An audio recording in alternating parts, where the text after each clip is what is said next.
Next song బండ మీద ఇల్లు కట్టుకో చింతలేని మార్గం ఎంచుకో.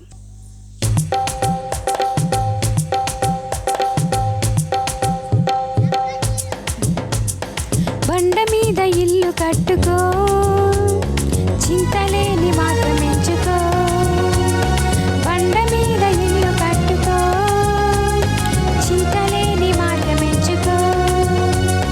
గాలి వచ్చి వాన వచ్చి వరద వచ్చినా చింతలేదు ఇంటికి చక్కగుండును. గాలి వచ్చి వాన వచ్చి వరద వచ్చినా చింతలేదు ఇంటికి చక్కగుండును. బండ మీద ఇల్లు కట్టుకో చింతలేని మార్గం ఎంచుకో. బండ మీద ఇల్లు కట్టుకో చింతలేని మార్గం ఎంచుకో.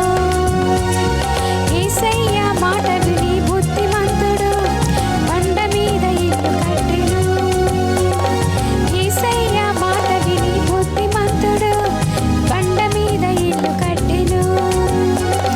గాలి వచ్చి వాన వచ్చి వరద వచ్చెను ఆ ఇంటినే చుట్టి గాలి విసిరి కొట్టెను.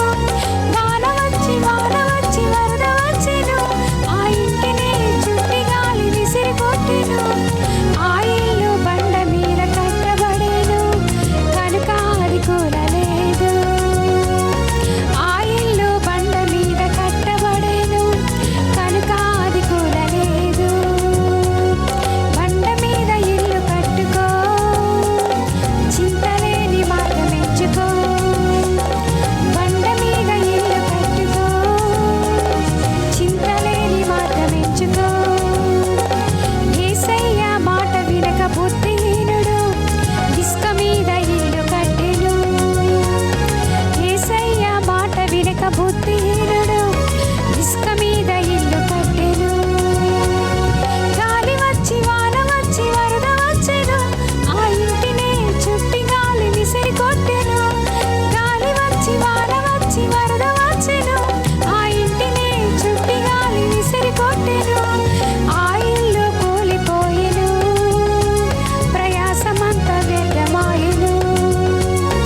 ఆ ఇల్లు కూలిపోయెను ప్రయాసమంత వ్యర్థమాయెను. బండ మీద ఇల్లు కట్టుకో చింతలేని మార్గం ఎంచుకో. బండ మీద ఇల్లు కట్టుకో చింతలేని మార్గం ఎంచుకో.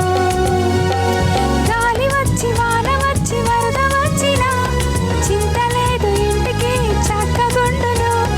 గాలి వచ్చి వాన వచ్చి వరద వచ్చినా చింతలేదు ఇంటికి చక్కగుండును. బండ మీద ఇల్లు కట్టుకో చింతలేని మార్గం ఎంచుకో. బండ మీద ఇల్లు కట్టుకో చింతలేని మార్గం ఎంచుకో.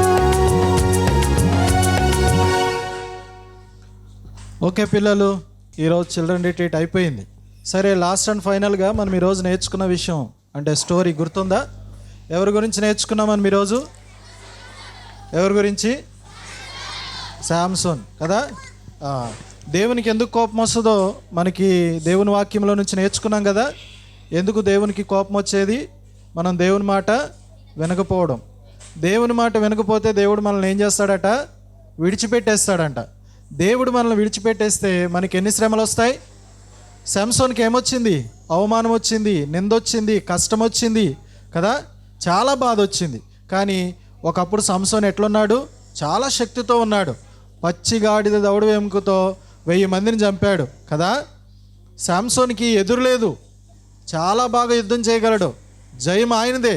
కానీ అవమానపరచబడ్డానికి, కళ్ళు పోవడానికి, గానుగ తిప్పడానికి కారణం ఏంటి? దేవుడు ఆయనను ఎడబాసెను. ఎందుకు దేవుడు మనల్ని ఎడబాస్తాడు అంటే దేవుడు చెప్పిన మాట వినకపోతే. పిల్లలు, మరి దేవుడు చెప్పిన మాట మీకు అర్థమైందా? ఆయన మన నుండి ఏం కోరుకుంటున్నాడో గుర్తుందా?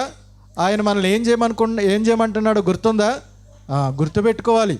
అలా మనం గుర్తుపెట్టుకున్నప్పుడు దేవుడు మనలను జ్ఞాపకం చేసుకుంటాడు. ఇంకో విషయం, మనం ఈ లోకంలోనికి వచ్చినాం, ఎన్నెన్నో ప్రయత్నాలు చేస్తున్నాం, ఏదేదో అవుదామని అనుకుంటున్నాం, అదంతా మన ఇష్టం.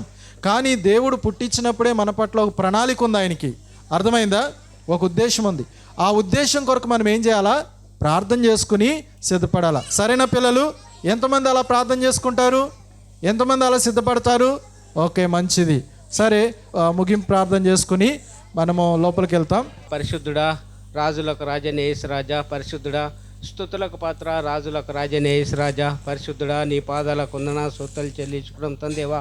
ఈ యొక్క దినాన ఉదయకాల సమయం నుంచి ఇంతవరకు తండ్రి దేవా ప్రభనైనా పిల్లల స్కూలు తండ్రి ప్రభనైన VBSలో తండ్రి ప్రభనైనా తండ్రి జరిపించినందుకు వందన స్తుతులు చెల్లించుకోవడం తందేవా ప్రభనైనా తండ్రి.